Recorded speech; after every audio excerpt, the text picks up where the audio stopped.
Studenti prospettivi mis-settur sportiv kemm fit-taħriġ fiżiku kif ukoll fil-fera akkademika tal-qasam se jerġgħu jitlu fiċ-ċans li jibbenefikaw minn borża ta' studju li msejħa Malta Sports Scholarships.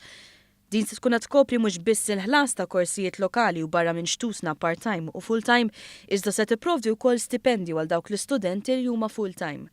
F'konferenza tal-aħbarijiet l-amministratur tal-Boros ta' Studju Silvana Karwana qalet li fis-7 edizzjonijiet tal-programm iktar minn 70 persuna wrew l-interess li jibbenefikaw mill-Malta Sports Scholarships li jfisser li iktar minn 70 persuna ħarsu lilin mill-Università ta' Malta għal kwalifiki għolin fil-qasam.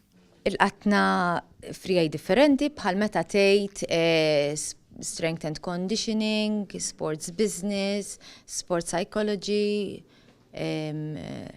mbagħad għandna l-fera tal-atleti li kellna min mar fuq training program tal-squash, tal-badminton, kellna wkoll atleti ta' ġiri.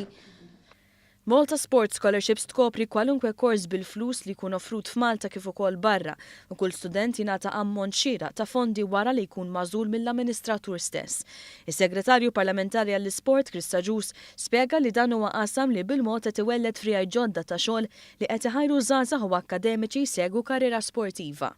L-iżvilupp li qed isir fl-isports naħseb ser iwassal sabiex aktar persuni kwalifikati ser ikollhom opportunitajiet ġodda ta' xogħol fil-qasam sportiv. Naħseb li min iħobb l-isports u jaħdem fil-qasam sportiv għandu ikun ixxurtjat.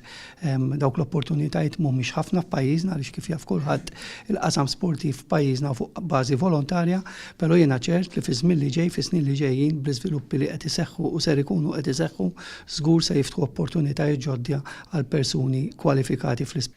Kull min hu interessat japplika l-Sports Scholarships jista' iżur is-sit myscholarship.gov.mt sa' 26 ta' Mejju li ġej.